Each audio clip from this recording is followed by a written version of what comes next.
Minutes from March 8th. Has everyone looked at the minutes? Yes. Are there any changes, corrections? Just a couple of typos. Oh, God. Sorry, just, they were little. She had a few typos. Actually, they're not jumping out at me, so they're not that big. I'll look for them. They were in the Hawthorne paragraph. Okay, I'll look for it. Make a motion to accept then? I'll make a motion to accept the minutes. I'll second it. All in favor? Aye.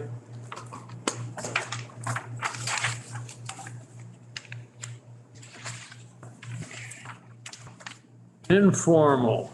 We have a couple things. Yeah, I got a call from Vincent York saying that his wife's mother is extremely ill. They're out of town. Continue that till Yeah. whenever. He just wanted some trees looked at. He was going to mark them. I don't know that he did, but he said we could go on Do we his have a property location? to look. Yes, it is 19 Interlaken Road. Who's the person? Vincent Park.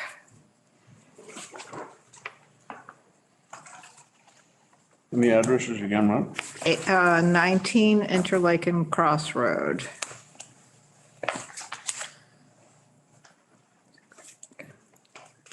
And I don't know if this came up so suddenly that they didn't have time to mark them, but he did say he was going to.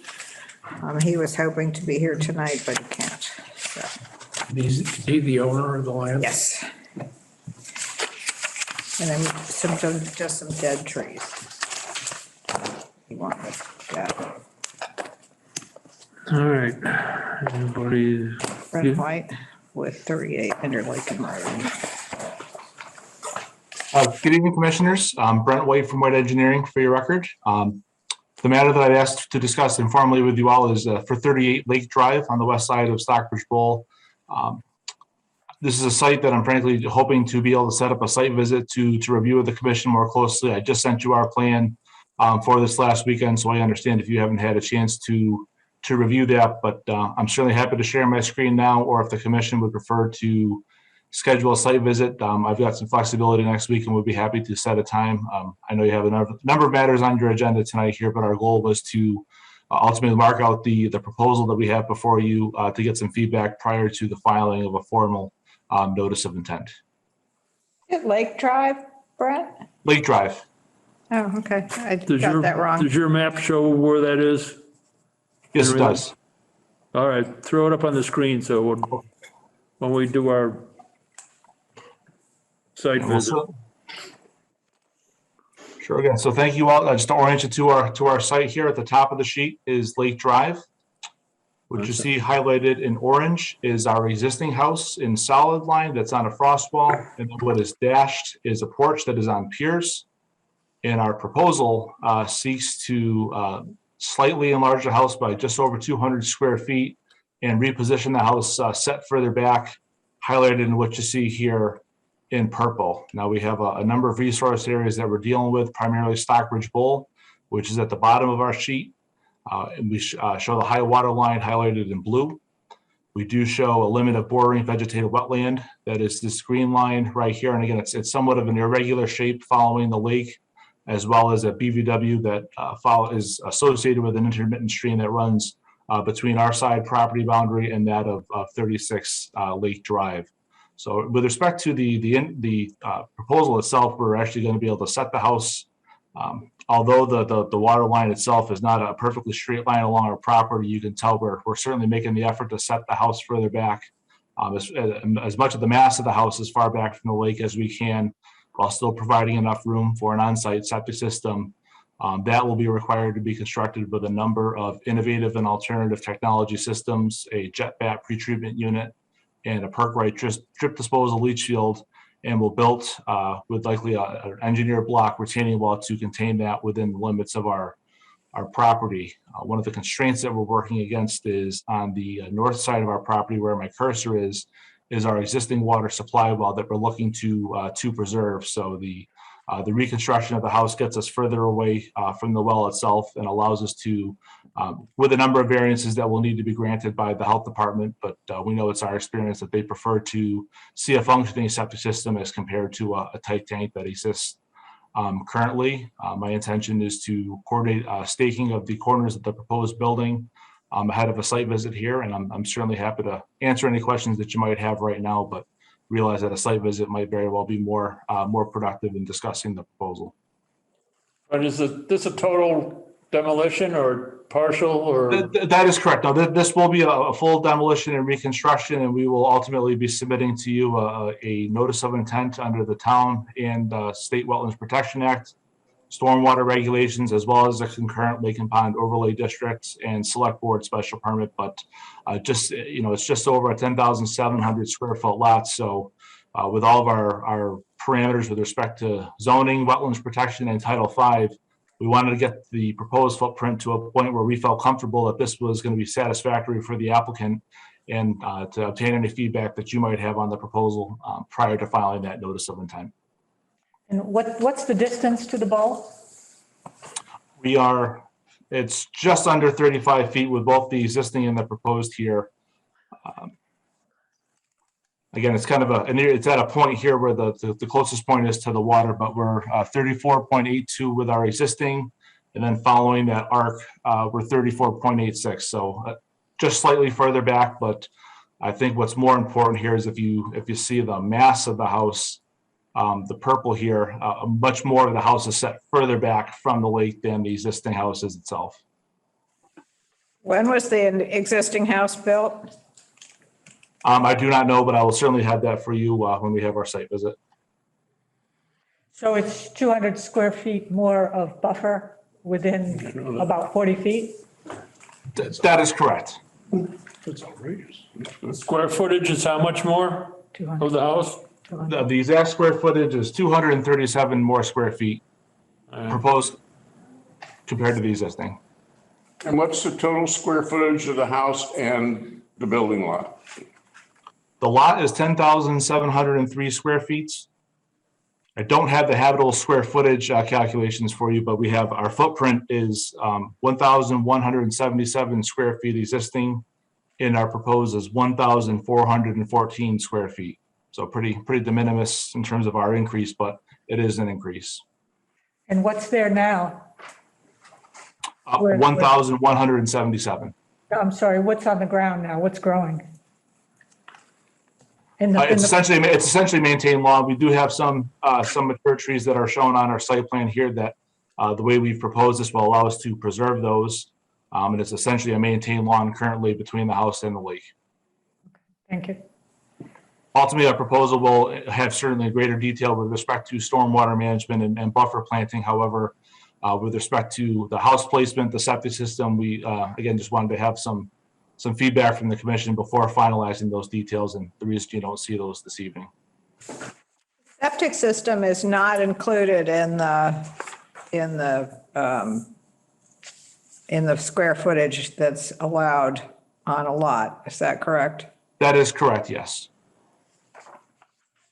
And we have we're seeking a laundry list of local upgrade approvals through the use of the innovative and alternative technology system. So we're proposing the least amount of square foot of leaching area that would be allowed under Title V based upon our utilization of a jet back pretreatment tank.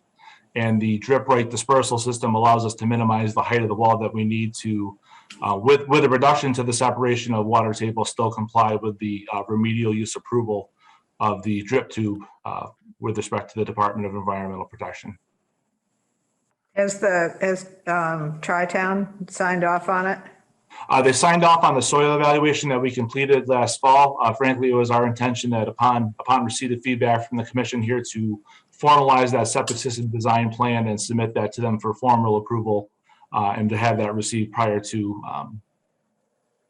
our appearance before you formally with a notice of intent.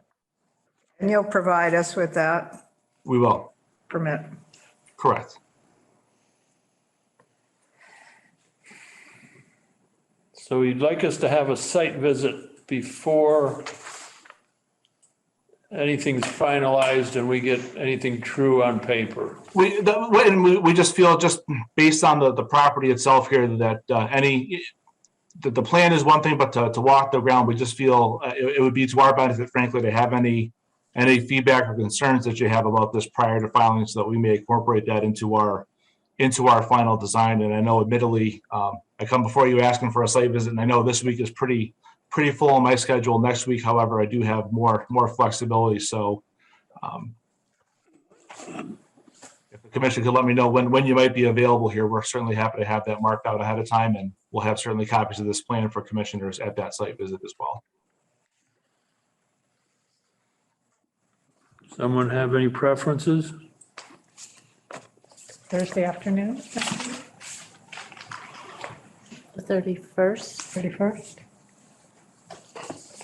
Would it be possible to do 3 o'clock that day or later?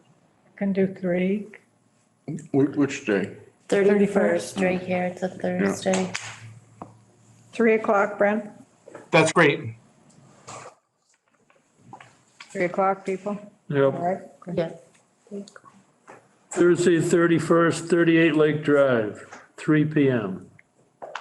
Thank you. And I do see members of the project team with respect to 8 Hawthorne Road. I believe the commission saw the correspondence that I sent earlier with respect to the fact that I did have the opportunity to visit the property. However, we are still working directly with the applicant's engineer and intend to have some additional information from them in my review completed for you prior to your April 10th, or your first meeting in April, certainly. But I wanted to see if there was anything that the commission had. I'm certainly not going to give any formal opinion on the product this evening here. We're still working in good faith with the applicant's engineer on some matters here, and just wanted to see if the commission felt you needed me to stick around for that agenda, or if you were simply going to continue it.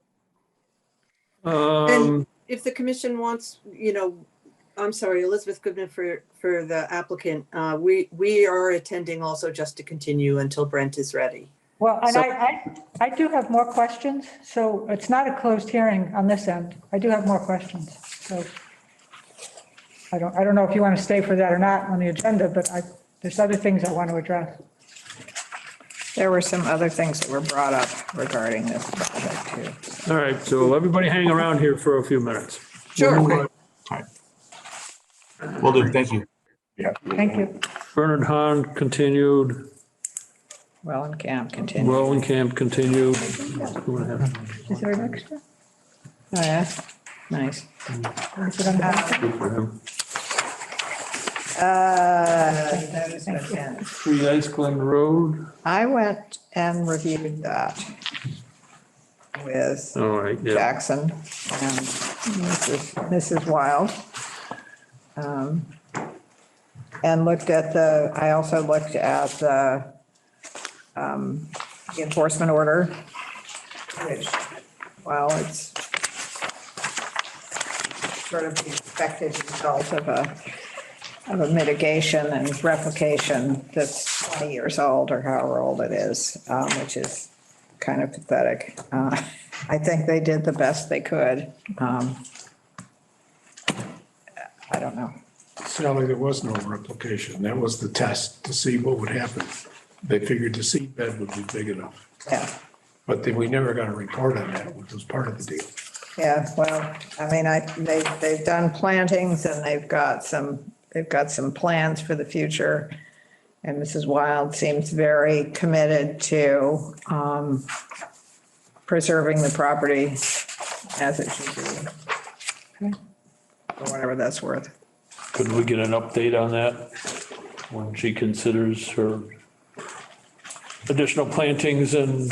Correct, yeah, there'll be some additional work they're gonna be proposing at some point that'll have to come in front of you all, so. All right, You won't okay. be cued in on that whole process. What we're hoping for this evening is just the approval of the abbreviated notice of resource area delineation. Just to confirm the buffer zones and boundaries that they're planning work around for the future. It seemed pretty clear to Any me. questions? You were okay with them? All right, Okay. make a motion to close. Second. All in favor? Aye. Aye. Aye. Thank you. All right, now. And that's just the ANRAD. Correct. Just the internet. Okay.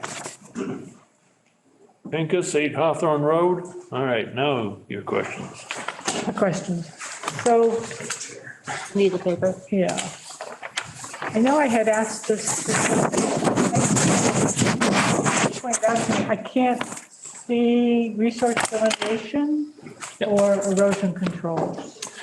Yeah, it gets pretty busy once all the proposed things are on here. So the edge of the lake is shown here by this A series, which again, kind of mixes in with all these other lines. It's a little tough to see. And that comes out here. And then there's this additional B series right here, which is this chunk of BBW adjacent to the lake that we delineated. And those are the only two resource area delineations shown on this plan. So then the bank is, Yep, the bank is this A series coming out here and then begins to go this way as well. You got to get Mark Volk to teach you coloring one of them. that would help. But, so this clearing, this 20-foot clearing is how close to the bank? That's basically right up to the bank. That's kind of the permitted 20-foot or 20% clearing for. Under LOPD? Yep, But what under about there. our regulations? How did you meet the performance standards for work on that close to the bank? That close to the bank. Well, we're not altering the bank whatsoever. There'll just be some vegetation removal, up gradient of it, and then the installation of the dock right there, which we don't believe will be impacting the habitat quality or the overall stability of the bank of the lake in that area. What's there now? What's here currently is kind of a mix of small saplings and brush on the ground, basically. There's a lot of woody debris in this area. As you can see, we propose to remove some large chunks of it in this area. Woody debris, meaning? Meaning old logs, things of that nature. So there'll be very minimal vegetation removal there, and all the trees in the area are proposed to just be left there and worked around. The vegetation removal will be done how? Likely by hand, I would assume. Likely by hand or by hand? That'd have to be something we'd have to I ask. mean, we would definitely prefer by hand, and I don't know if we can. That's something you can include as Condition a it. condition. We're talking the path to the lake for the dock. Or, yeah, the right whole there, In yeah. there, I think. I was looking for a little more detail on this path down the bank too. Sure. I think we include a small, like a cross-section detail on our last plan sheet, if I remember correctly. You know. But we can also provide you a lot more detail. Is habitat. Yeah, Right. yeah, and it concerns me that how much is being taken out of that area. Yeah, Except, I mean, I understand your concern. I would want to see it. Yeah, the logs that were dumped there by the neighbors, I didn't see that being removed, but But things that are growing, this, if all the understory's cut away, that's not acceptable. There's not much understory to speak of other than, small saplings. That's pretty much all that's growing there currently. but it's holding things in place and it's I agree with that. habitat. There's photos in there that show it. Yep, there's some photos in the notes show and sent back, Can you show it? specifically of the woody debris. So that's kind of the view down from the lake. That's what's there now. Yep, so this is the house site. You can't really see the bank in that photo because it drops off so steeply. So it's kind of just looking down. That's the view of this area over here, like taking this direction. Proposed. So this is that specific area we're talking about. So as you can see, it's kind of a mix of woody vegetation and saplings with, a little bit of understory But there. is that going to a clear cut? I mean, are you taking all that, is the plan to take all that out? Yes, this in that small section there. Because, To have an area to access their dock there that they're proposing.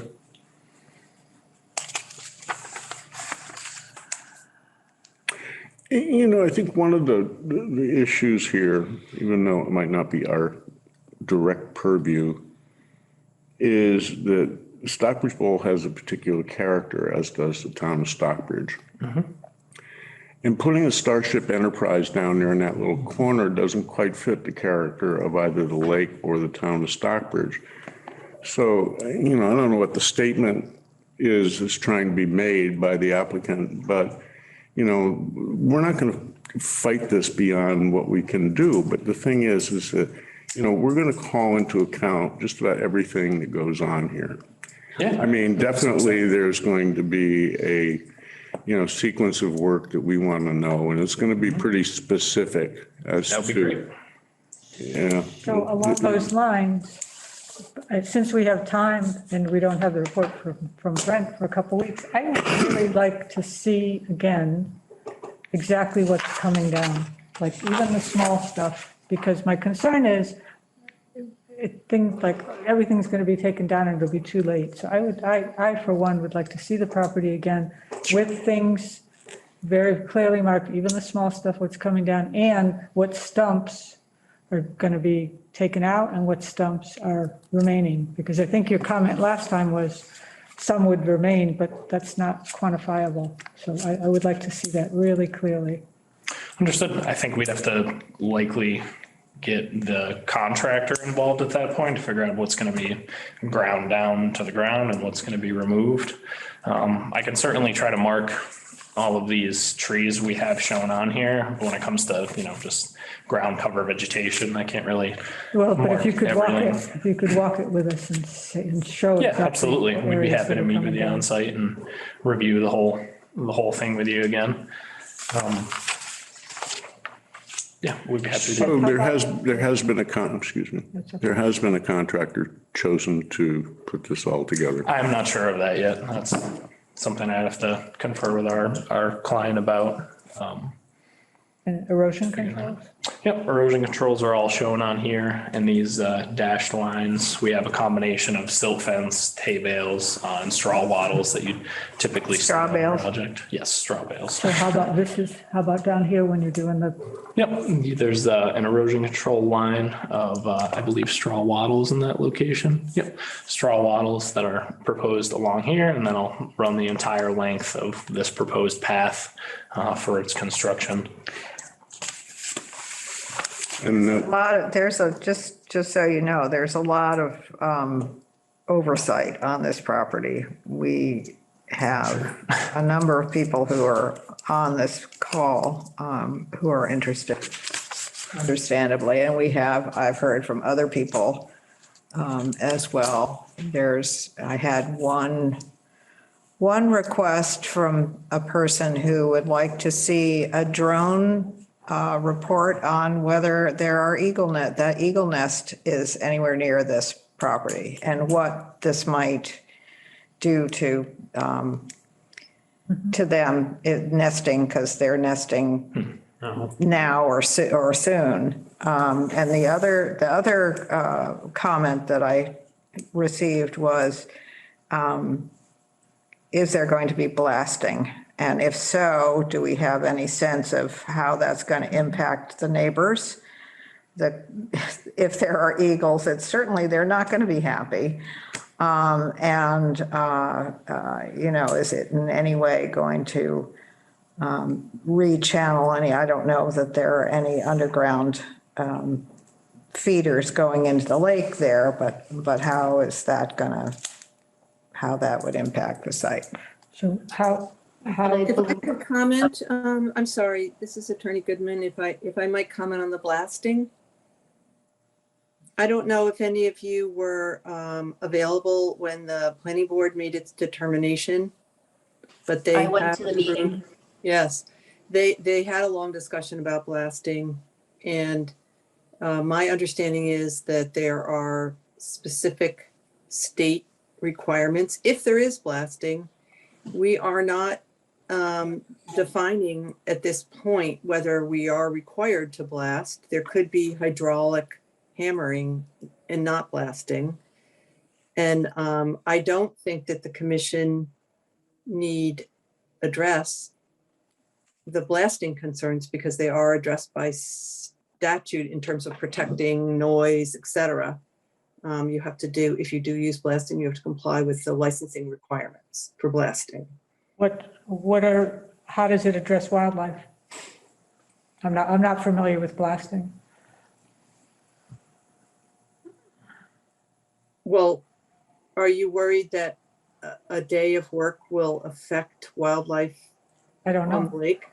Yeah, I'm just wondering if there's anything in Well, there under related. the Wetlands Protection Act, there are certain requirements for doing a habitat study, and those have not been triggered by this work. And we are required to get permission from Natural Heritage Endangered Species, and they determined that this project does not trigger that law. So just a question, because when I read through this, I didn't see the word blasting. Is it in there? No, I don't believe so. So that's a big thing to leave out if that's something that you're potentially going to do. And if it was reviewed by Natural Heritage or anyone else, and the word wasn't in there, then I wouldn't expect that they would respond to it if it's not included. So I think it would be important for that information to be passed on, that's a possibility. I don't think that's of typical review for natural heritage, like how a foundation would be constructed in the area. They're typically focused more on the habitat quality of what will be the finished product, rather than, what methods will be employed to build the project. Well, it surprised me, having read this and then heard later that blasting was a possibility. I wondered why that wasn't included in the NOI. It's always a possibility. Ledge could be run into just about anywhere. So we don't, typically include, the excavation and construction of foundation in a notice of intent application. I can see your concern for it being so close to the lake and whatnot. But again, if it was to be a requirement, there's lots of regulations around that and notification of neighbors and things like that must be complied with. And the people that would be doing that work would be very familiar with those regulations. One thing we have to keep in mind always when we're looking at one of these projects is that when Natural Heritage weighs in on this, they're weighing in on it from their office in Springfield and looking at a map. I just want to say that. Yep. Not that they aren't diligent, but they do not have boots on the ground. And they are not seeing the actual property when they're making a determination. And eagles are not eagles. They would have no way of knowing that unless we apprise them of the fact that there are nesting eagles in the area. Go ahead. I just wanted to clarify from my experience, the planning board meeting and our meeting, the information was different. It was not the same set of information. It doesn't mean it was inaccurate or someone was not being truthful. It was just a different type of presentation. So that is a little concerning.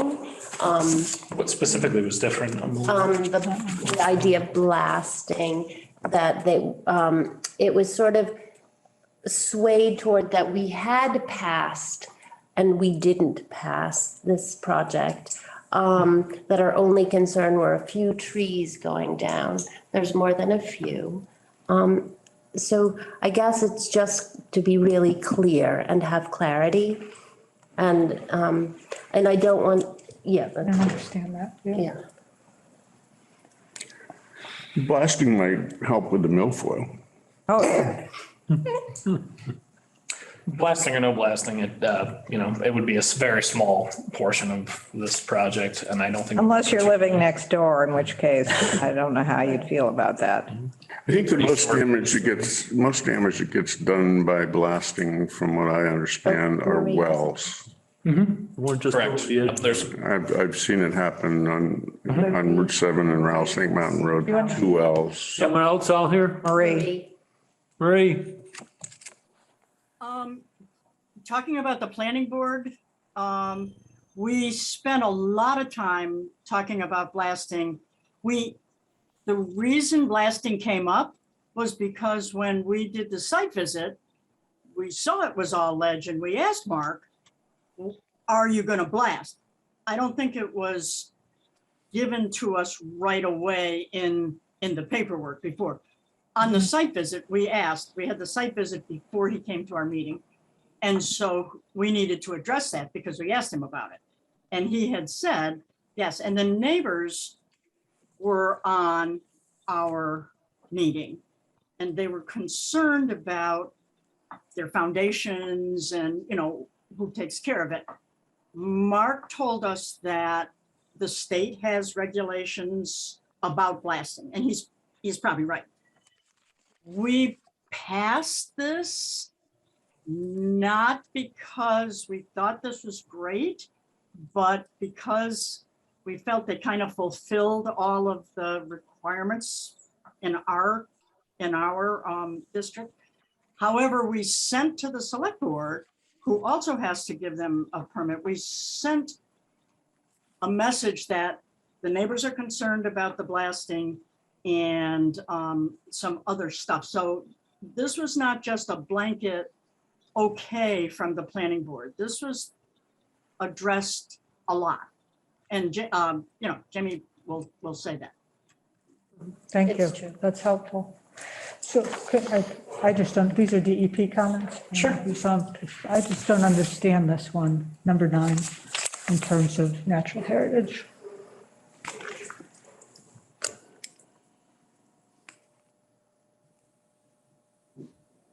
Yep. Yeah, we have submitted the whole notice of intent in its entirety to Natural Heritage, which is, this is basically just stating we should seek approval for all of this proposed work, including that dock, which is going to be, the portion of work that's in So is it in the plans? He says it's not shown on the plans. the Natural Heritage boundary. He says EH, Yeah, typically we don't show them on this plan, basically just because it follows the edge of the lake, or is supposed to. And it, overlays a little bit funky with surveys like this. So we went with the safer route and just submitted the project as a whole to Natural Heritage. So they could see all of the work proposed, whether it's, partially in their jurisdiction or not. And so they've issued an approval after seeing the notice of intent. So I believe we've addressed that comment. All right, so we still have a review that'll be brought to us on April 12th. Correct. and I want to see it again. I don't know if other people do, but I would like to see it again with things marked very clearly and Yeah, we'd be happy to, coming down. You show up. some of the markings that are changed a Do little. you want to set that site visit now? Want to do it on Thursday? Same day, Same thing. Earlier or later? later. 30 or 4 o'clock? Sure. On the I'm 31st. sorry, are we talking about Thursday, The 31st. the 31st? Thank you. Yes, at 3:30. Okay, Beth, does that work for you? sure. Okay. Okay. Great. Thank you all for your time. Let us know if you have any. Questions now, write them down so we can ask them. May I have your attention for just a moment? Sir, Peter. identify I'm yourself. Peter Strauss. I live at 9 Oak Street, not next to where this building will be, but quite close. I kayak quite a bit on the lake. I've seen the plans and the projections of how it will look from the lake. And I heard your remark about the spaceship Enterprise, and that maybe it's out of character with other things on the lake. In my judgment, I'm just one individual, this will be the second most attractive sighting on the lake. There's another one down the west side of the lake, which is just so beautifully situated. On the other hand, there are other houses on the lake, monstrous constructions that are completely visible from the lake. There are 3 houses side by side at the south end of the lake across from the island that have been permitted to be constructed without a single bush in front of them and that are Those are- visual eyesores. Just for your information, those have been there for a really long time. They've been on our radar. They have had no filings in front of us that we could address that. So it's I kind got of, that. I got Yeah. that, but I'm hearing the comments about Spaceship Enterprise, and I'm hearing other things that suggest to me that you guys are applying a different measure to this construction than you have applied to other constructions that I see going up around the lake. There's one just across the other side of the causeway that will be completely, it's huge, it will be completely visible from the lake, that has gotten nearly the architectural, this has not got nearly the architectural distinction of this place. I don't, the Eagles are the Eagles.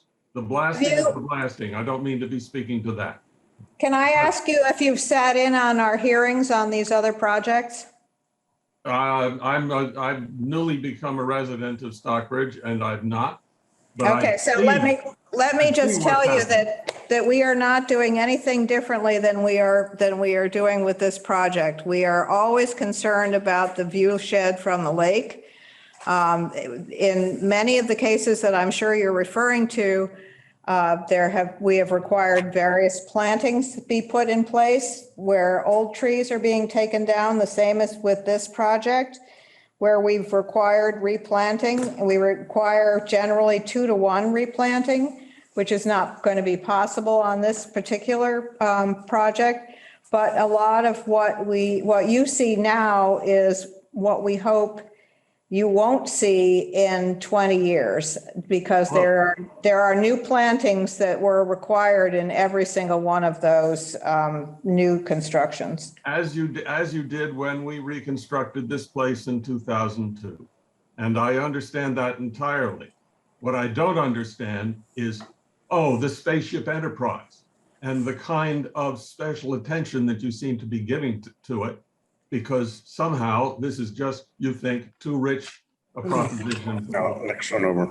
I don't think that's totally accurate. I think we do try to go by the Wetlands Protection Act and follow the regulations. I think that's what we're trying to do. I heard what you had to say. Thank you. Mr. Strauss, I might have spoken out of line as far as the Conservation Commission is concerned. And I probably should have spoken as a citizen of Stockbridge who's lived here my entire 75 years. But, when I sit down and look at a plan of something that's going to go on Stockbridge Bowl, which I have sailed on my entire life, and see that, I'm like, what the hell is Stockbridge becoming? And I'm sorry if I spoke out of line. I have been kayaking on the lake. But I've been kayaking on the lake for 30 years. And again, I'll say, at least given the projections, this is the second best visible item from the lake. If it looks and is shielded in the way in which the projections show, this is the second best sighting on the lake that I know of. We shall see. Would you say that if it were over next to Town Hall at the tennis courts? Sure.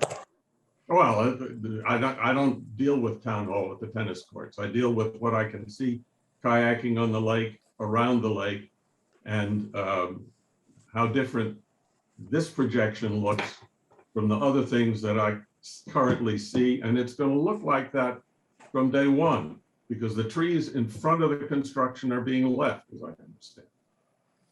If I could speak, Mr. Chairman? I think Patrick has a question. Who's up? This is Attorney Goodman. I just have 2 points. One is, thank you, Mr. Strauss. It's always good for all of us to remember that the visual look of a house is not what you're permitting or not permitting, as you all know. It's the site, it's the trees, it's the impact on the Wetlands Act, and not, whether it's green or red or polka dotted. It's not the look of the house or even the materials that it's made of that are relevant. The wetlands. And secondly, we've set a date for a site visit on March 31st, but Brent has said that he is not likely to have his report until the April 12th meeting. Are you expecting, is there another meeting on March 31st and you want this applicant to attend that meeting again? No. Okay. That's just a site visit. Just that site visit. And then I assume when we're done, you're gonna speak that the meeting is continued to a date certain, which I assume is April 12th. Yes. That's when we should have the report by. Yeah, okay, thank you. I just want to make sure that it's continued to a date certain. Thank you. We may have discussion on the report that day, so. It Oh, will of course. it'll be advertised. No, yes, of course. And if I may just speak to the report itself here, first off, thank you all for your time this evening. Some of the items that have come up during the discussion this evening are frankly things that Mr. Alberti and I had discussed on the site, and I know they are discussing it as well, and I will certainly hold back issuing my report till we have the opportunity to conduct that site visit on the 31st. That would still give me enough time to generate a report and give it to you well in advance of the meeting, so I'm not giving it to you the day of or the day before. As you want a chance to review this. Thank you. Thank you. I would also like to just comment that whether or not we have any jurisdiction over what the house looks like is something that is under discussion at some point. But I would also like to say that when something goes up that people don't like, you can bet your bottom dollar that we're the ones that hear about it. So just, people think that there should be some oversight as to what gets built around the lake. And I'm not saying that we do, but I'm just saying that we're the ones that they contact when they don't like it. Well, I will say there are many boards that have input to this project, right? The planning board, your Yes. commission, the Board of Selectmen, the Historic Commission for Demolition. So, always people will have their own opinion and feeling, but in fact, many agencies and boards are participating in the permit. The building inspector, there's many people involved. And no one, not one of those boards has any jurisdiction over what the house looks like. Right, and that can be passed through zoning. It The can. town can pass zoning controls over, the size, the shape, the other aspects, but that isn't necessarily what your Conservation Commission is empowered to do. That was my point. Patrick has a question. Patrick? Hi. No, I wanted to just echo what Elizabeth said, and while I have no problem with the design of the house, not that it matters, but then again, I do speak Klingon, so I just want to say I think it's helpful to stick to where the jurisdiction is and what the what the purview of the Conservation Commission is, because when we start expressing opinions, it can color the arm's length evaluation of the resource area from the perspective of however you rule. So I think it's really important to not kind of mix personal opinions with what your regulatory duties are. Thanks.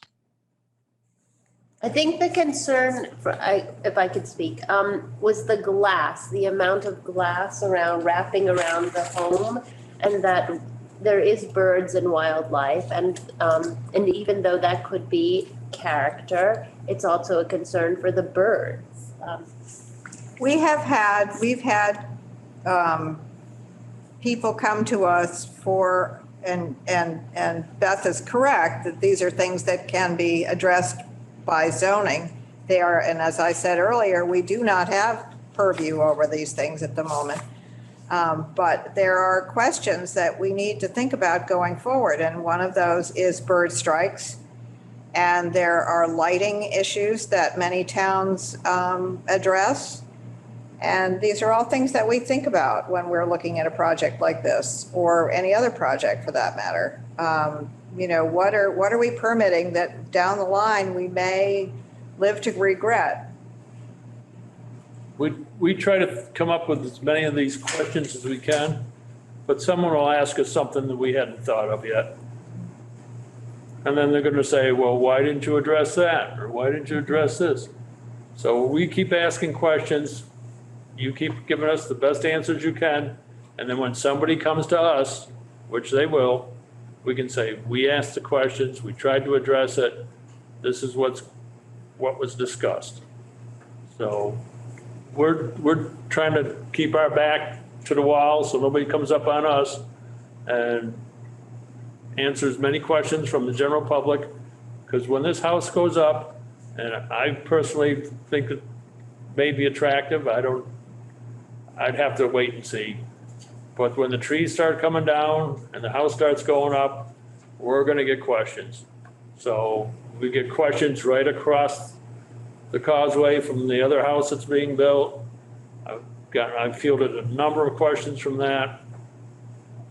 Anything that you can see from the bowl that somebody else is looking at, they come to us and say, what did you do? And we said, we did what we could, we did what we were allowed, and that's the best we do. So we're asking questions. The house wants to be painted orange or pink, go for it. It's not our purview anymore. Anything else? Thank you. So on the 12th, we'll have another discussion. So this is Okay. continued until the Continue 12th. until the 12th. Thank you. Try again, Jack. Christian Hill Road. Hi, that's me. I'm Stephanie O'Hara from Berkshire Engineering. Okay, Stephanie. You want to put a pool with fencing, pool house, and grading. Christian Hill. Do you have anything to show us? I have a plan that you guys, I think you have. I can share my screen if you want to see it closer. Please. Yeah, blow it up as big as you can, please.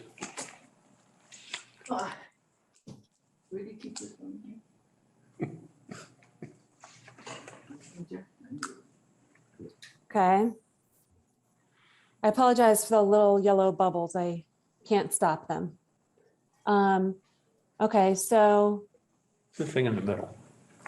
I don't know. Steve, are you there? Is there some way we can get rid of this meeting as being recorded?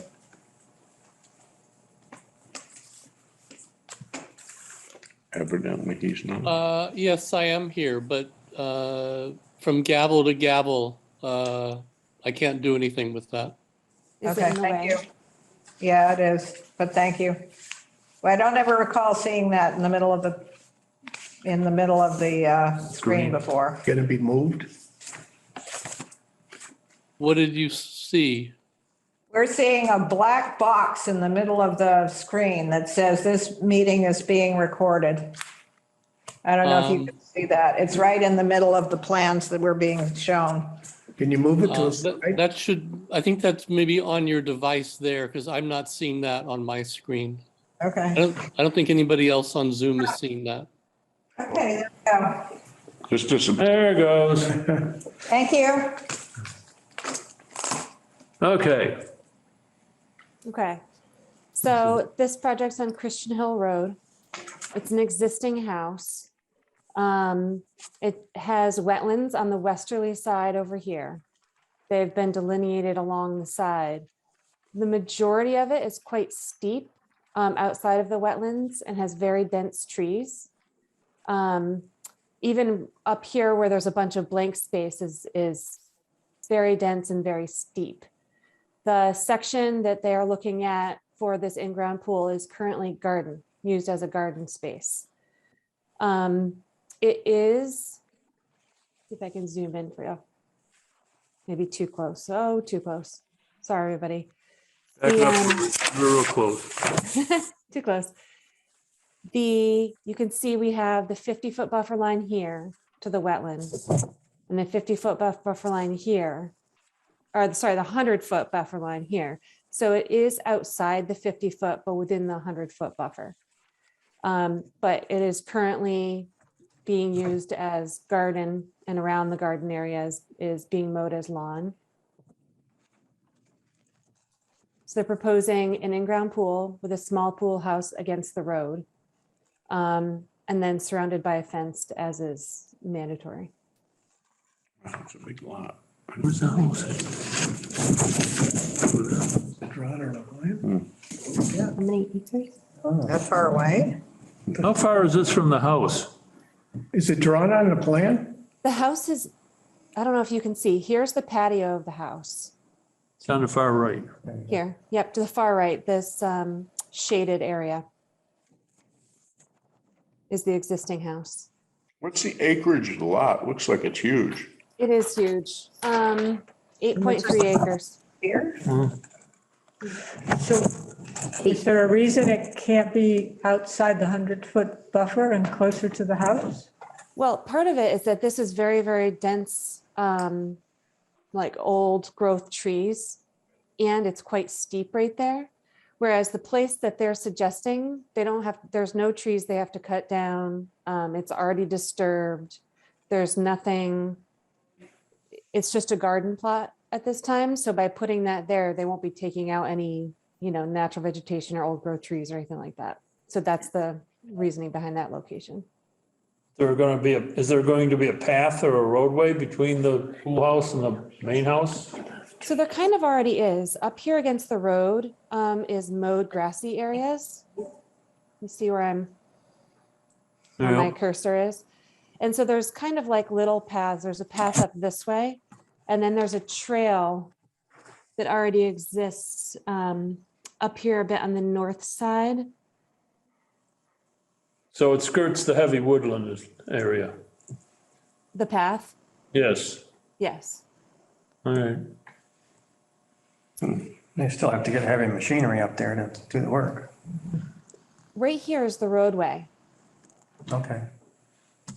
And there is a very large couple of trees right here, right in the front, but most of it is already being mowed and is a lawn and garden area. So how much And I lived up there.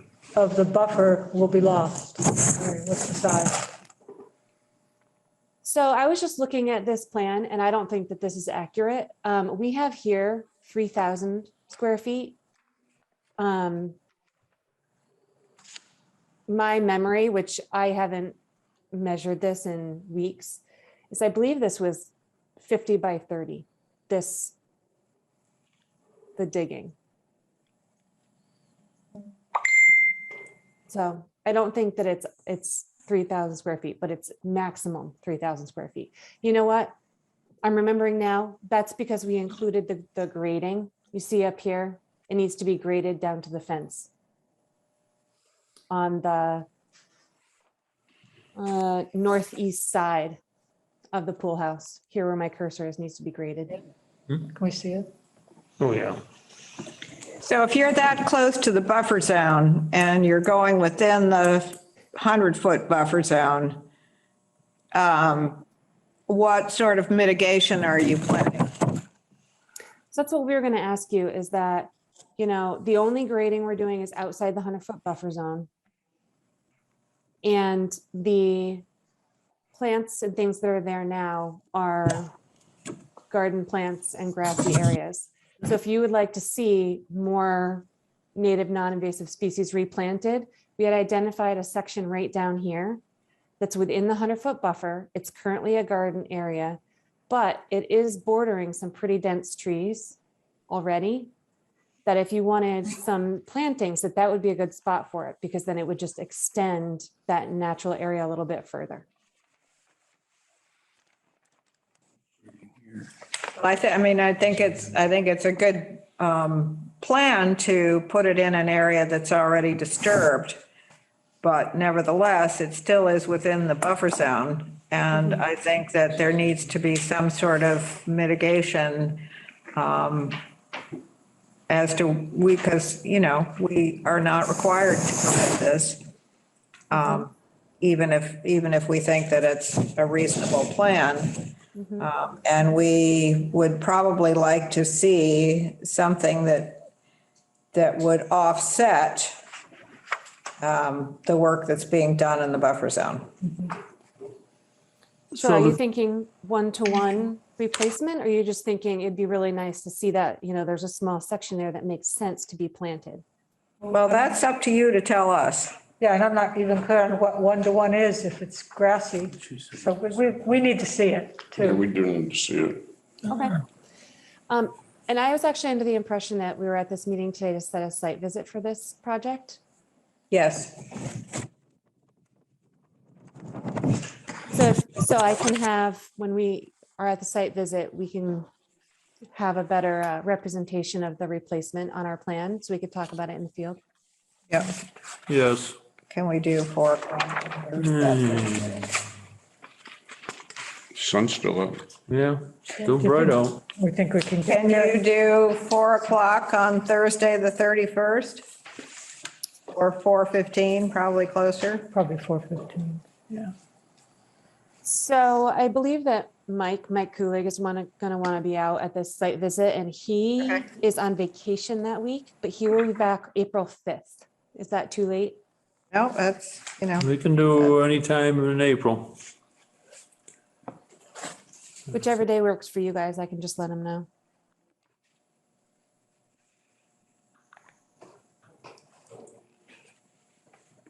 So April 5th is a Tuesday. Tuesday's usually not good for me. 8th, I can't. The 12th is our next meeting. How about the 7th or the 8th? The 7th, 7th?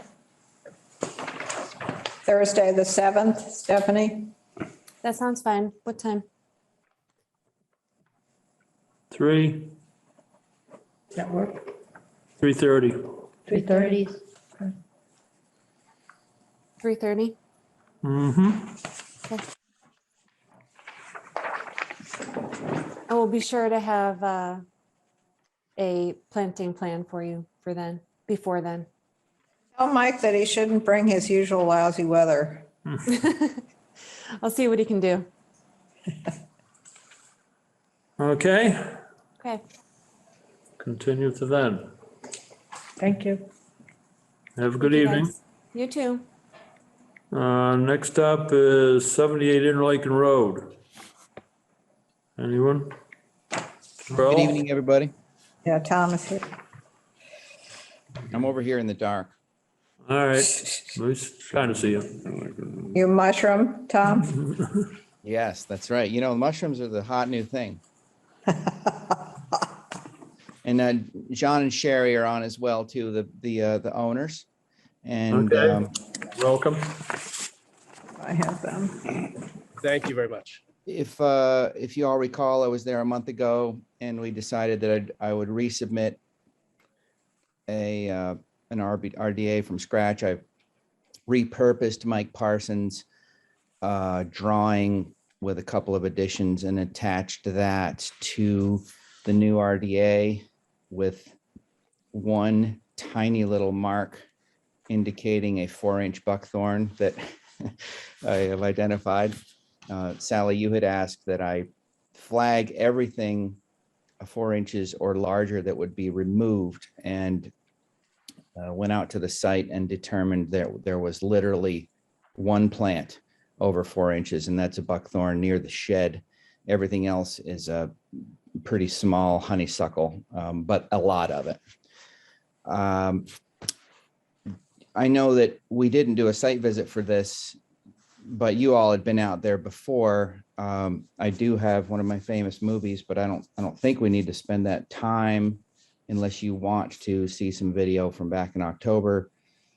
You sent us that, didn't you? Send us Yeah, that? I did. Okay. You all got that link, yeah. Can you send it again? Sure. Now that we're looking at it, it might be useful for people to see the video again. You want to watch it right now yourselves, not as a meeting, you mean? Well, we can watch it individually, Yeah. right? Yeah, we can watch it individually, and then we'll have some better questions, maybe. Okay, I'm just going to send it to your email, Sally.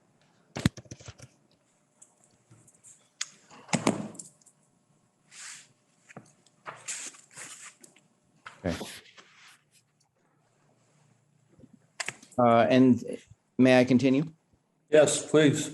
So the intention here is just to revisit this. I'm going to go ahead and read off the new RDA. We're talking about the easterly part of this property that's so overgrown with invasives, primarily honeysuckle, as I mentioned, a couple of small buckthorn, and many large formerly mature, now dead ash trees that have been taken out by the borer, plus one very large dead white pine tree. The project involves removing the invasive shrubs and standing dead trees while leaving all other trees intact. And on that drawing that Mike put together last year, he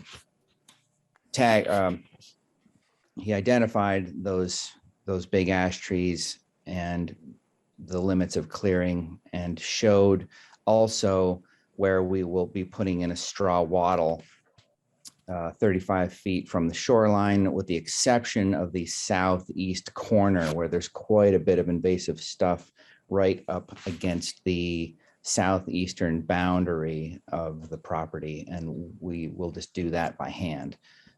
As I'd indicated, my preference would be to use a forestry mower to chop this stuff up in situ, return it to the ground. We're not going to rip stumps out. We're not going to grind stumps, except right to the grade with the forestry mower. If you're familiar with how that tool works, it's like a gigantic Norelco razor and the soil is the skin, if you will. So we're just going to chew it all up, leave it right there. And then what we're left with is not only accessible property that we can go in there and do our new plantings, but we can also broadcast and oversee the area with basically a herbaceous forbs mix. I listed that here in the RDA as well. I'd like to use the semi-shade grass and forbs mix from New England wetland plants. It's a blend of a lot of natives. Some will work, some won't. Like any blend, it's designed to be adaptive to a number of different situations. That'll be broadcast after we clear and after we plant. You had also asked for a plant list, which I just put that here in the verbiage of my work description under 2A. Native shrub seedlings to be used: winterberry, elderberry, chokeberry, summer sweet, witch hazel, arrowwood, etc. The numbers of which are intended to be 2 to 1 in terms of a ratio relative to the number of plants that are removed. That's going to be difficult to count, but I hope that you'll trust me on this, because our intention is to restore that forest and to provide a whole lot of future habitat. In so doing, we're going to use small plants so that we can have many of them and not create so much disturbance if we were to use traditional balled and burlapped material or container material, which would require digging a lot of big holes and bringing in equipment. I don't want to do that. I want to do this literally with a post hole digger at most, maybe even a trowel, because we'll be planting stuff that's 12 or 15 inches, tall, and 6, 8, 10 feet apart, depending on the remaining vegetation, the mature trees that remain. There's some big boulders down there. And you'll also recall that we want to leave some of the fallen logs as nurse logs that will just melt down into the forest, grow mosses, grow more mushrooms, and help with erosion control, just like the forest does on its own. Approximately, what is the acreage of this area to be mowed? Let's see, Jonathan, Sherry, you have a better quick answer on that? I've got the map here. I've been there. I just. The entire property is about 8 acres, and I think this is a 16th of it if I had to do it by just my general feel, maybe a little less. I think it's less than an acre, Ron. It's maybe. Oh, it's definitely less than an acre. Yeah. And Tom, are you thinking that the forestry mowing and the planting will keep the invasives from coming back? Or are you thinking you're going to have to go back and remove more invasives the following year? They will definitely not keep the invasives from coming back. I promise you that. Yeah, no, but I'm wondering is it a one-time? No, and neither is glyphosate either. Don't let anybody tell you otherwise. we're going to have to make a commitment in the in forward to police the situation. But my hope is that that can be done with something so simple as a weed whacker by one person walking around for literally a couple of hours twice a year or something like that, until this shrub layer and this canopy gets restored, which will take some time. But by all means, that this is and there's an ongoing commitment here, because we don't want that junk to come back. Thanks for asking. Whoever has a string trimmer better be good with plant identification. Yeah. Yes, I know a guy. You do. Okay. We know a guy More too. questions?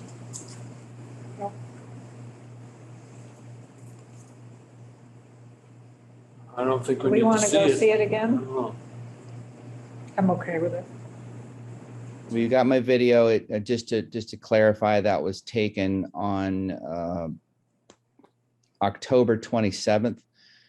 And of course, things are not in leaf now. When they do come back into leaf, it will look worse than that.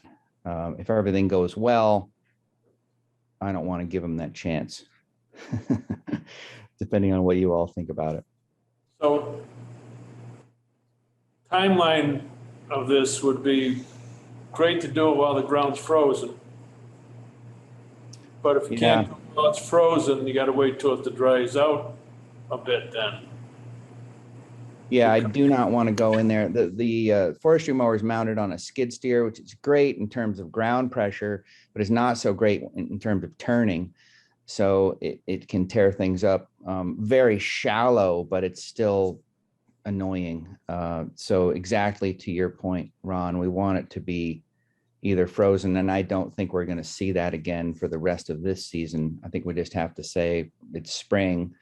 But that said, I think within 4 to 6 weeks, we'll have a window of opportunity, 6 to 8 weeks, before the leaves really come out, and we'll be able to see well, identify what we want to take out. Now, unfortunately, there's very, very little in there that has any redeeming value. That there is, maybe I saw 2 or 3 Cornus alternifolia, maybe pagoda dogwoods, but not a lot of good stuff.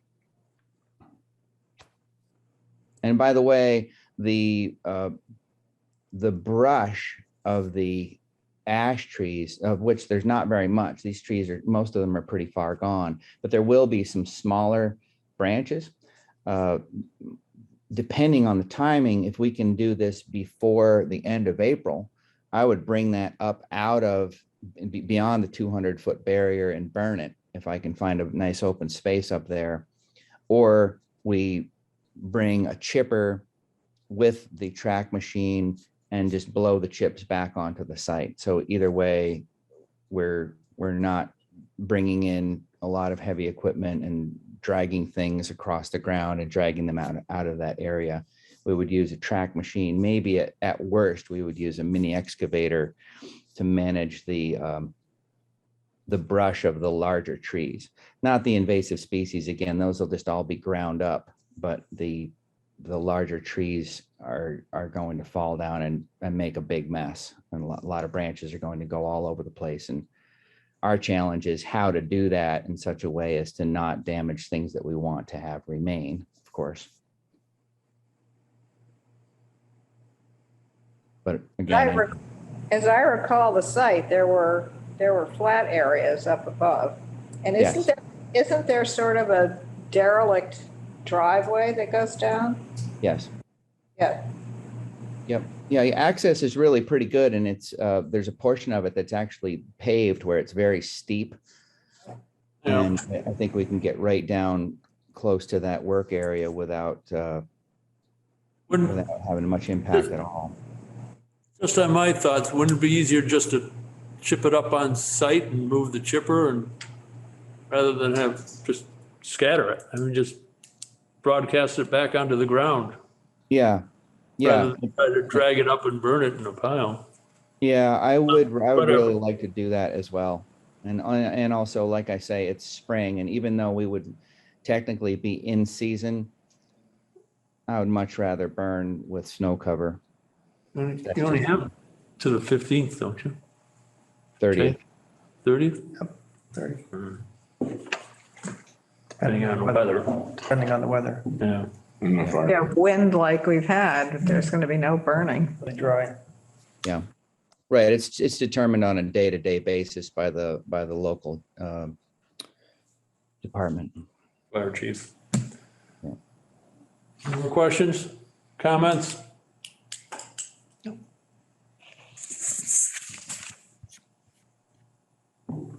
Let's just close it, close the hearing, let them go. I'll make a motion that we close the hearing for this. Second. I have one more question, though. Approximately how many plantings did you have on your sheet here? Just. A lot. The answer is a lot. Was there a number? No, I'm sorry, I'm joking. I said earlier that it's going to be difficult I don't have a head count of the number of honeysuckles that we're removing. All right. So that's where I'm asking for your faith on this one. I would say 100. I want to put in 100 shrubs, something like that. But again, they're going to be small. These are little things that I'm going to stick into a very small hole because I want to minimize the disturbance. We'll probably put in some of those little protective tree tubes as well so that the deer don't browse them and rabbits and things like that. So, All right. Yeah. So we had a motion to close, a second. All in favor? Aye. Aye. Start mowing. Mow away. You're set to go. Will you, you'll email us We'll sign the paperwork at our next meeting, which is the 12th. Okay. And then just so I know, I should not plan to do anything until after that, right? Well, you can do work that's, outside the 200 feet if there's anything you can do. You can start it and work your way down the hill. I think that's already been done. That's why we're here. Yeah, so I will wait and we'll be ready. Okay. All right. Okay. Thank you very much, everybody. Thank you, Tom. Thank I'm you all. excited. Listening to you is exciting. So thank you. I don't know about that. Well, I think we think so. We don't do this all the time. Listening to us or listening to Tom? Well, I'm not You're not going to go I'm not there. cutting you out, so I'll say both sides. There you go. Thank you all very much. Thank you. Thank you. Hugh, you've been sitting there since, The beginning. what can we do for you? I just taking it all in. Really? You just came to hear us? Poor guy. Wow. For company? I'm gonna have an opinion, I ought to be informed, so. Okay. Good for you. Plus it gets me out of work, I got an excuse not to work tonight, so. So you can pretend you're I actually don't doing think it's something. snowing yet. Yeah. Not billable hours, but it's okay. Just so you know, your praises have been sung today. Oh, I'm not going to divulge who was giving you praises, but you were praised today, so. Okay. the other side too, so. Yeah, so- I know, you mentioned, State, of course. you mentioned when you were here that it wasn't always, sweetness and light in your, yeah. So I thought I'd throw that out for you to let you know that there are people who think that you're doing a really great job. Okay. Where did that go? All right. Sally found a model job description for a conservation agent. Mac. I have not had a talk with Michael Canales about this yet because he hasn't been in the last couple of days. So this could be a start. This is for a 40-hour per week position, which we should not need. No way would we need that. Yeah. I would think that Something. 20? If we even had 20, it'd be, I would think Much. that one day a week would, Whatever you can get to start. yeah. Yeah. if we get a 10-hour, Because some of what they talk about here, I do. which, you know, I could maybe not do. But, Look at the bright side. huh? Look at the bright side, yeah. Yeah, I mean, like schedule meetings anybody want and this copy? distributing forms and doing the notifications and all that kind of stuff is stuff that I regularly do. Do you want to keep doing it? Not forever, Right, so, not forever. Ease this person in. yeah, okay. Yeah. Fine. Go ahead and So scare I them think, off. you know, I think this is something that I would need, that I would want to work with this person. One, I mean, if only to just sort of make the transition Sure. eventually, for somebody to know what's been done and what's where, and Absolutely. for me to finish filing and Yes. stuff that still needs to be filed. Have you sent a copy of that to Michael? No. Could you? This- Okay. Great. Yeah, so I thought Mac might have that already, so I asked Lindsay. So and she this will sent be that to our me. starting point. And then at least we can look for a person. And if we do get an inquiry back, we'll have something. When they get to that point, I said it last time, but I would suggest they put it on the MAC jobs board because they have them listed for the whole state. And people look. It'd be great to find a college person that's studying this type of stuff. Yep. Absolutely. And if it were one day a week, let's say, you know, somebody from UMass could easily pop over and They look good on their resume. do a and run come around out. and Yep. look at, you know, we can. You looking for read- part-time work? Never say no. You know where everything in town is. Yeah. We could sort of reconfigure the way we do things. And have a list of things that this person should go and take a look at and, Well, he'd come to a meeting and right. be up, so there'd be There a are couple hours. things back several months or Oh, years yeah. that they would need to review, probably. I would also suggest that we think about our sequence of work with regard to this person because, I mean, That's, yeah, we've got some time on our hands to go and check on it, but if somebody was specifically focused on it, that would be helpful. Or even to remind us that we should. Right, right. okay. Good. Performance standards. Where are we with that? So we gave you the Revised? revised, we're going to bring them back to the attorney. Where they went? That's where we went. Oh, they Doesn't went? sound convincing.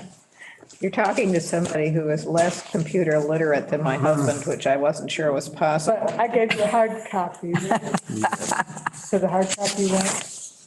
I will double check. So I'm pretty sure it did. the one thing is the night after the meeting, I went to the MAC conference workshop on buffer zones, which was really interesting.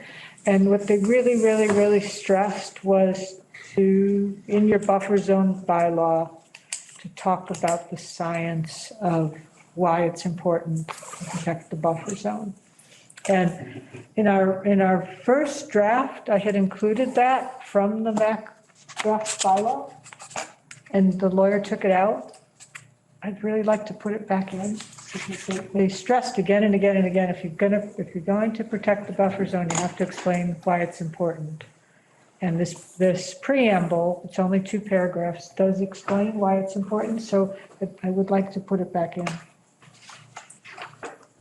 I can add it and get, Do you need a motion? I guess I need a motion. I make a motion that we put the Amended buffer zone. amended buffer zone paragraph in to the performance standard. From the MAC bylaw, buffer bylaw, The MAC buffer law. No, buffer bylaw, yeah. buffer bylaw. That was- Easy for you to say. Yeah, that was choppy. I'll second. All in favor? Aye. Aye. I'll get it to you. So I had a long talk with Roxanne today about life in general. And one of the things that we discussed was part of what the conversation with Mr. Strauss brought up, which is, you know, how effective are our bylaws in terms of protecting certain, mostly scenic qualities of the town. And you may recall that we used to make certain requirements as to new houses that were being built around the lake in particular and in scenic mountains, as to the color that we'd like to see at the house. Now, Mr. Strauss expressed his liking of the house that's being proposed at 8 Hawthorne and his not liking of the houses that are down along that little spit across from the island, which is what the visual is that we were trying to address. And years ago, town council said that in spite of what I believe our wetlands bylaw, the town wetlands bylaw says, which is that we have aesthetic oversight on these projects. He did not believe that the current bylaw addressed that. So we stopped doing it. But this is something that we may want to look forward to thinking about. And we talked about, tonight we talked about bird strikes on properties that have large windows. That, if I can cut in, that came up in this workshop. Actually, Kate was at the. Right, I know Kate is a big proponent. And she asked specifically if a bylaw could, if a town bylaw could address that in terms of wetlands, and people there thought no. For what it's worth, they thought no. It doesn't have to be a wetland bylaw, it could be a zoning bylaw. Zoning bylaw, right. But these are all things that the town, I think, needs to look at. They need to look at bird strikes. They need to look at lighting pollution, because we've just had a communication from Lionel Devine, which I really wish he would, you know, become a member of something, because he's got great experience and lots of good ideas. And he is distressed by what he sees from his house across Lily Pond in terms of light pollution. And, you know, they've done studies as to how that affects wildlife and how it affects people. And I know John has said a number of times that in Colorado, there are requirements for windows that don't reflect the light and have. Don't reflect the bird flying into it either. Right, exactly. So, I mean, it's doable. It's something that's doable. And it seems in some ways to be in our purview because there are things that we address on a regular basis. But as Lisa said, she didn't think that this is something that we could look at under the wetlands bylaw, although I suppose we could amend the wetlands bylaw. But it could be something that zoning should look at just down the road, you know, things that we really need to be proactive about, that we keep getting bitten in the backside by these things that we really should think about. We talk a great deal about the effects of salt on what happens around the lake, in particular, the causeway, where if you are driving down there after a big rainstorm, you see the water is coming sheeting down from Bean Hill Road, and it goes right into the it goes right into the causeway. And it carries with it everything that's there. You know, it has, obviously, it has road salt, it has motor oil and whatever else people are using. And of course, the fertilizers that are used anywhere around the lake are going down into the lake. So everything, I mean, it's a bowl, and the reason it's a bowl is because everything goes down into the lake. But we also have all the other water resources in town. We have the rivers, we have the Agawam, we have, you know, Campusa, we have all these different really, really important water resource areas that are ultimately going to be destroyed by our lack of stewardship. So.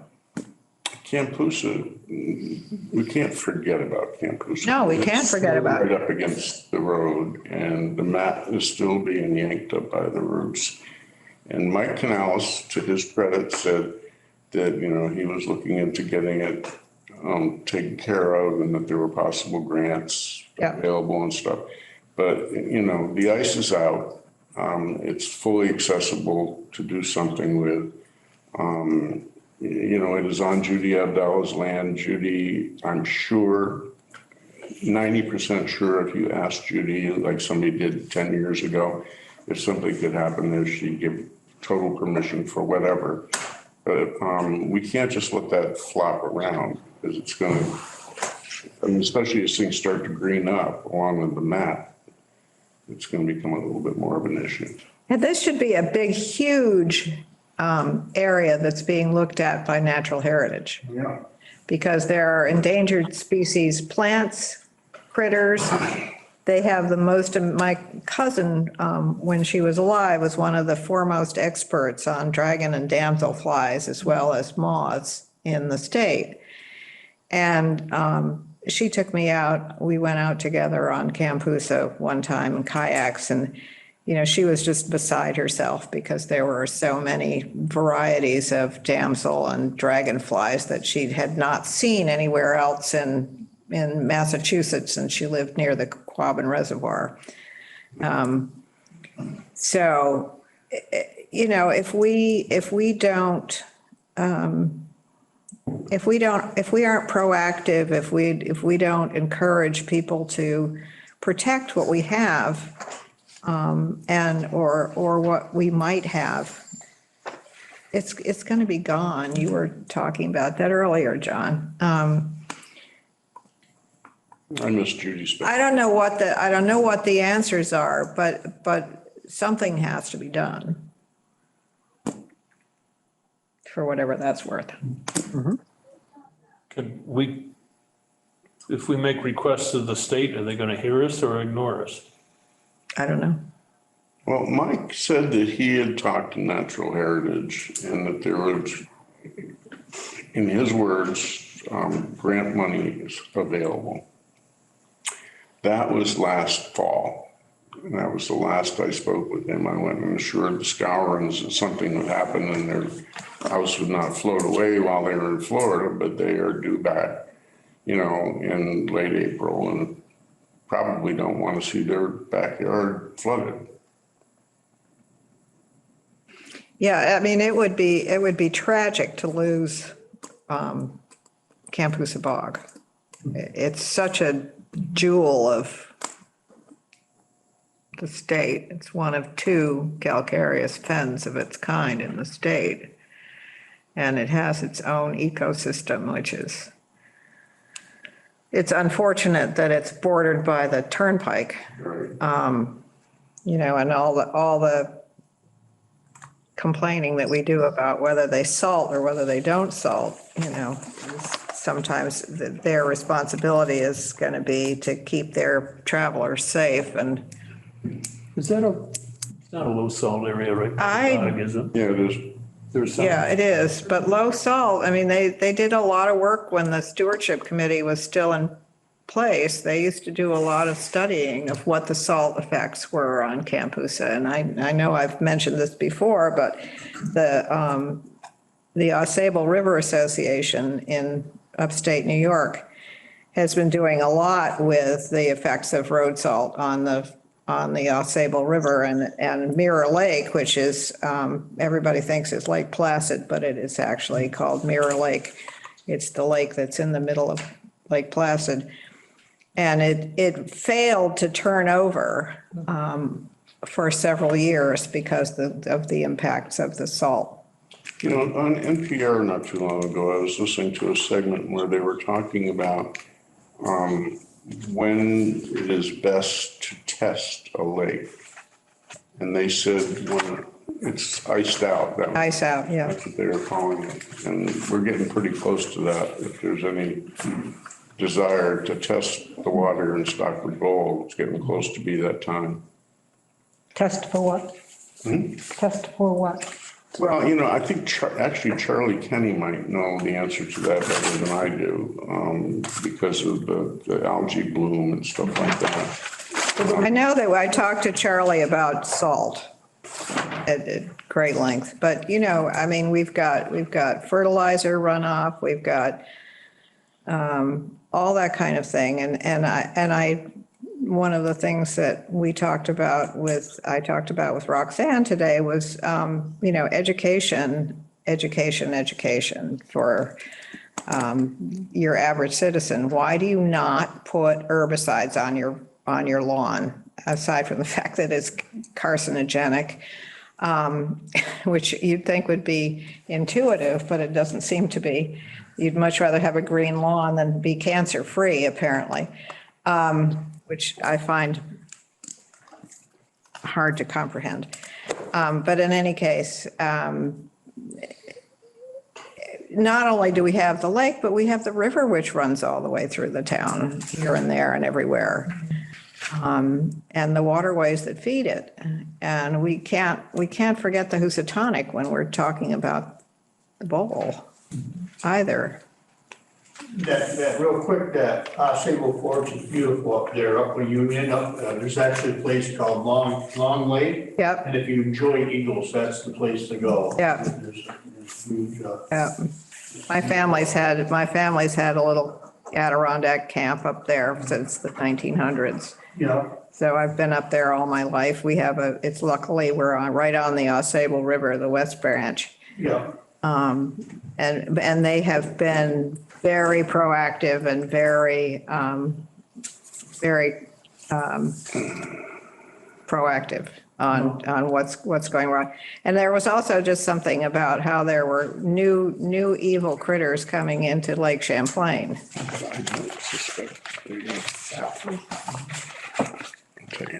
Okay. Lakeview Drive, we have anything on that? 19. Berkshire Theater drainage. I haven't heard anything from them since last fall. Tom's coming back on the 4th of April, so you probably start hearing about it after that. All right. 20 Mackinac Shores, haven't heard. Has anybody been down there to see what's going on? Yeah. I can see something from the road. It's a monstrosity. Are they? It's just bizarre, but you know, let's wait and see what it looks like when it's done, I guess. The question is, might the fences still be up? You know, I didn't get out and walk down, but I will. I didn't see them. Okay. They're not there. I didn't see anything. But I couldn't there were some worker guys, so I didn't feel comfortable like going around. Yeah. That's sort of the. Even though way it was within the hours that we can check. We do, You have a hard when we hat? have an open. I know, I went those hours that we can, but I still. We have an We'll open get you a hard filing. hat and a badge. All right. Yeah. Ooh. When we have an open filing, we are permitted to go on the property and make sure that the way they're supposed to, but I'm not necessarily comfortable walking onto somebody's property by myself. When there's When there's the mountain number. a bunch of guys standing around in their hard hats. Yeah. Hammers in their hands. Okay. We'll send Ron. I'll go. There was a meeting last Tuesday with DEP, SBA, and a few town officials.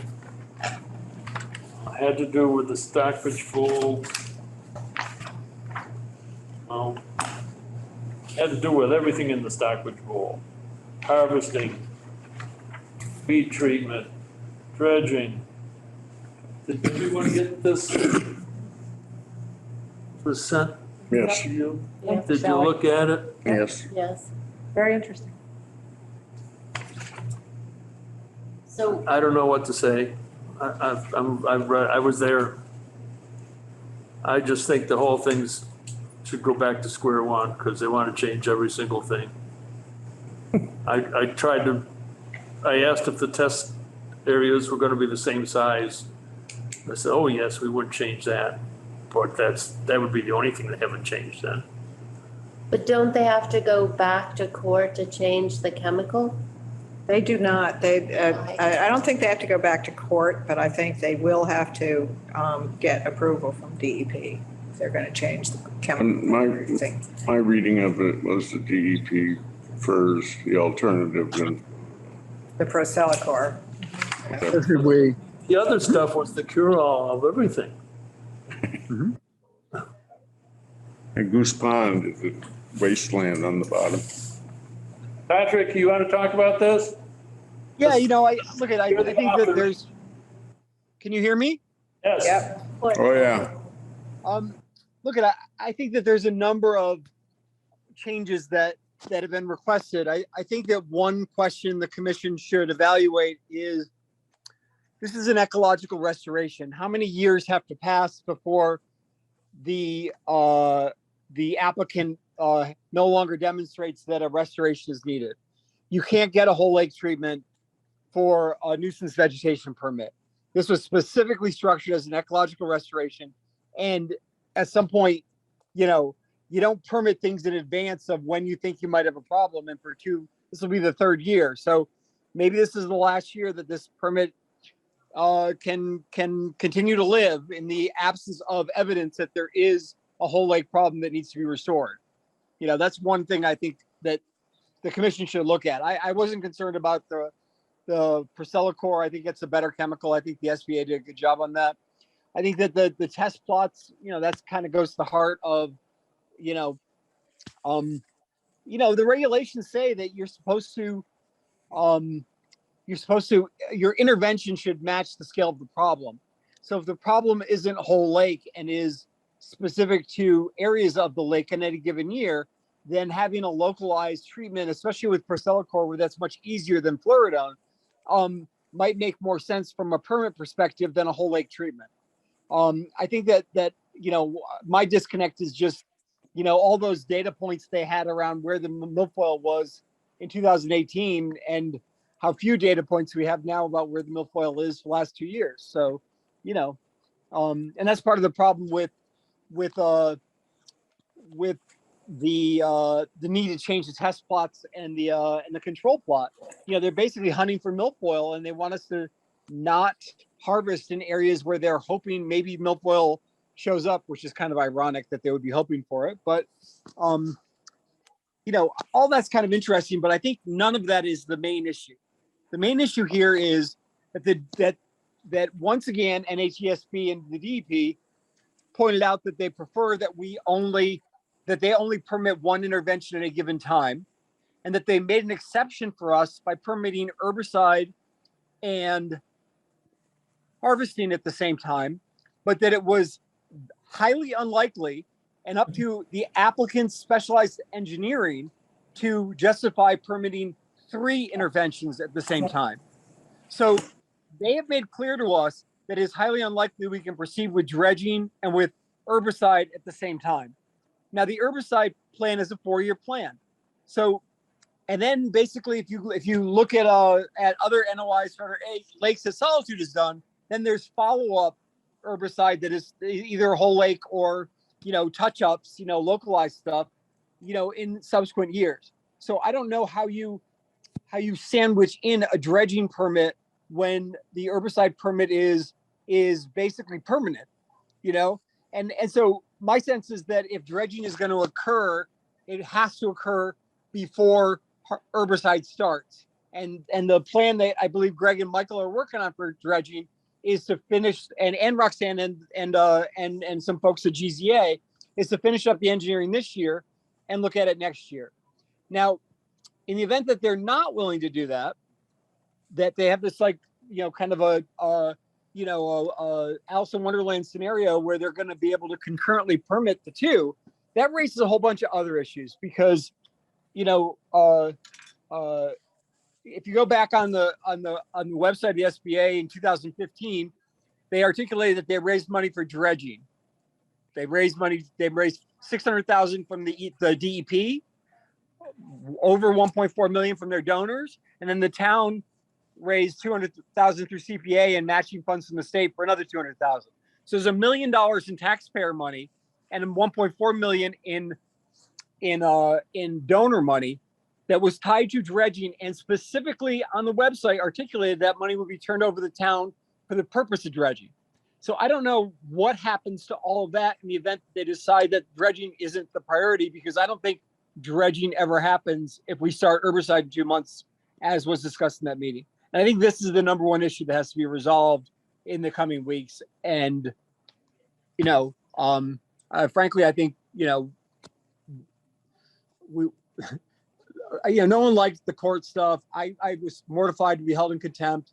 All these interpersonal things and working on the relationship are important, but our boards have the responsibility of stewarding the lake. It's not about relationships. It's not about people. It's about what's best for the lake. And personally, I believe that the plan for 10 or 20 years has been dredging comes first.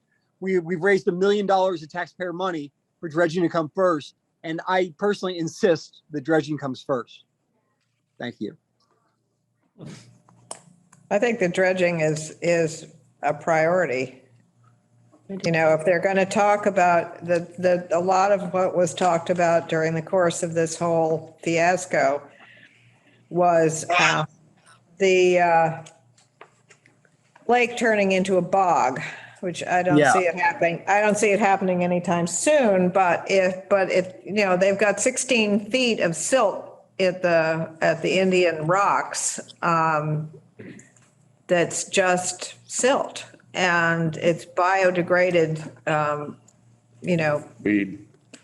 matter from dead weeds and whatever. So unless the lake is allowed to flow again, I don't see, and of course, the thing that people are most concerned about, in spite of the fact that, it worries me that they don't understand the situation at all. And the things that they are most worried about are not the things that the herbicide is going to treat. Well, the herbicide map they showed, pads.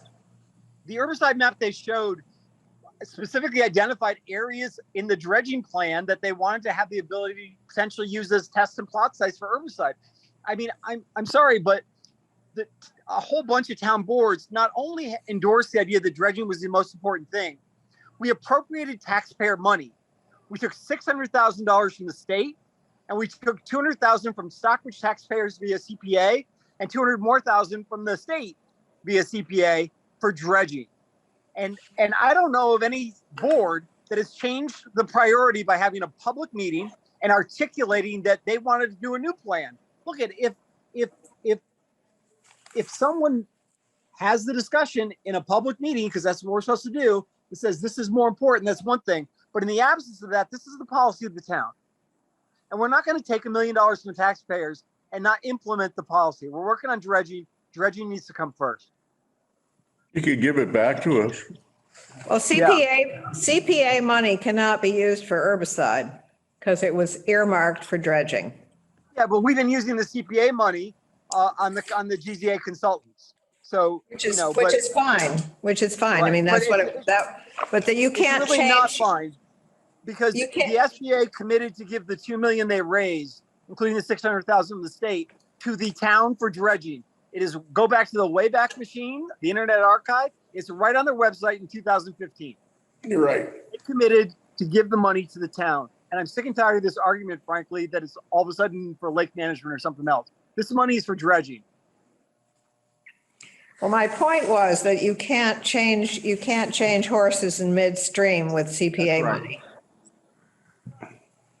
You have to do what you said, what you applied for with. I mean, if you applied to do A, you have to do A, you can't do B. And that's a, relatively minor amount of money, given the amount of money that's been raised, but it is nevertheless written in stone what it can be used for. So Patrick. Yes. When are we going to hear more on this from DEP and Natural Heritage and? I don't know. I mean, Ron, look at, I'm hoping that we have a discussion in a public forum of what these issues are, because, this involves taxpayer money. This is not something we should take lightly in terms of what the town's position is. And I personally believe we have to insist that we follow through on what the policy has been of the town for over a decade. If the DEP and the SB and the NHESB is saying it's highly unlikely they'll permit all three, and I think they were very pessimistic at that meeting, and they said they have been for the last 2 years in other meetings. I don't understand the disconnect between this sort of, path that we're on, and it's not okay to bump dredging to Herbicide. And they specifically said that it's up to the applicant to demonstrate to them that we could handle all three projects at once. And is anybody working on that? I don't know. Not to my knowledge. Exactly. Well, I mean, they'd have to have the money for both, which I don't believe that they do. Yeah, there's just a lot of thorny issues here that I think that the parties need to get together and have a meeting, a public meeting, to discuss how we go forward. We're writing a lake management plan that's going to cost 50 grand. And, the decision's being made for us as to how we're going to manage the lake. Herbicide bumps, harvesting in certain areas. Herbicide bumps dredging for at least 4 years. This was not the representation at Concom during the herbicide hearings was never that it would displace other projects. Well, there was also some talk about whether there would be a benefit to having some sort of bylaw or something even more sort of statewide that would deal with the management of a great pond, and whether it's appropriate for the state to be the ultimate steward of a great pond, or should it be when a great pond exists within one town, whether the town has a more vested interest in the management of that great pond than the state that has several, and they are not, as I said earlier, they don't have boots on the ground on a lot of these things, and they can sit up there in their ivory tower and pontificate, but if they haven't gotten down on their hands and knees and looked at it, then I don't know that they are better qualified to decide how this management should go. And look at, if it's just the harvesting for a year where there's certain areas we have to avoid and we don't quite know where they are yet. So, they're asking us to avoid a couple more areas in the short term. That's completely reasonable. All right. It's completely reasonable for us to, not be jerks over the harvesting. The dredging is a whole nother thing. We can't permanently put dredging off or put it off for years and years and years while this test goes on. That was never, ever discussed. And I'm not saying, this is just my opinion, but the public has a right to weigh in on this, and the town has a right to weigh in on this. And I don't think we can make a decision on dredging by simply avoiding putting it on agendas, which is what's going on right now. It just is not how you make decisions of this magnitude, especially where you've already spent taxpayer money. But we don't have a filing on dredging. I mean, it hasn't even gone to the first step in terms of. Well, the engineers are still working on the plan, but why are we spending like six figures on an engineering plan for dredging if it can never proceed because we're starting literally in 60 days. They want to start the herbicide test. And if we do that in the absence of some clear indication from NHESP that this is possible, I just wonder, are we permanently killing dredging or at least killing it for at least half a decade? And So, is that acceptable to the town? Patrick, I have a question here, and that is, what do you see as a solution? What venue would the public meeting take place in? The select board's meeting here, the Stockbridge Bowl Stewardship Committee? I mean, it's like the old saying, you know, get off the pot and let's get going here. What's the first step? I think the most important thing is that all parties are reasonable. You know, I think that, look, the SBA has the right to do herbicide. You know, we could change state law sometime in the future, you know, but we're not, that the law is the law now. They have the right to do herbicide. The question is whether dredging is a once in a half a century thing, whereas herbicide is something you might need to do year after year after year. So it only makes sense to try to get dredging out of the way while then we pursue herbicide. And that could involve the town, because the orders of conditions expire. Why not have the town simply say that we'll extend the order of conditions for, you know, 5 years or 4 years or 3 years while the parties together come up with a final determination of dredging. That's, I think, the reasonable outcome, but it needs to be discussed in a public meeting. You know, a lot of people are going to say that my little speech tonight was an attempt to kill the herbicide. It isn't that. They got the right to do the herbicide. I just don't believe it should. We got it. Yeah, you know. We got it. I'm just saying, in order to move what you are saying forward, what is the next step and what is the public meeting? Is it a select board meeting, a Concom meeting, a planning board meeting? We have nothing to do with it at this point. Okay, well, right now we don't have anything to do with it, I've been advised. So, but in order to move it from this meeting forward in terms of what you're saying, what needs to happen? I think that it needs to get onto the select board agenda, I suppose, but and I think SBSC is working on the dredging plan and the lake management plan. I think that's where this really needs to live. And we need to get some of these hard answers answered before we start the program in 60 days for herbicide. And Patrick, we did bring it up our last meeting and everyone agreed that dredging would come first, but we too, our hands are tied. Is there, your charge was to put together a lake management plan, right? Where are you on that? How's that coming along? It's been given to GZA. It's not our committee because we are an advisory committee to the select board. Kick them in the rear end and get it done? Patrick, can you answer that? I can't, you know, look at, you guys need to work out with, you know, the various, you know, stakeholders or parties involved in this. Like this, you know, decisions need to be made in public. It's the law. Okay. You know, if you're advising me, I don't think that the SBSC has ever gotten on the select board agenda, and I haven't controlled that agenda. So I'm not saying, I don't know why that is, but all I'm saying it hasn't. These kinds of decisions should not be made through by default, I guess. You know, how do you have a lake management plan when you don't know if we're going to be able to do dredging? Because nobody's been willing to address whether, you know, NHESP or DEP is going to allow the 3 to be permitted at once. I brought that up last September when we had the joint meeting, and I got written up in the Eagle saying I was trying to be an obstructionist on herbicide. Okay, I think we need to have honest conversations with each other and with the SBA around what the priorities should be, and stop like all this palace intrigue, frankly. That answer your question? Yeah. No. We can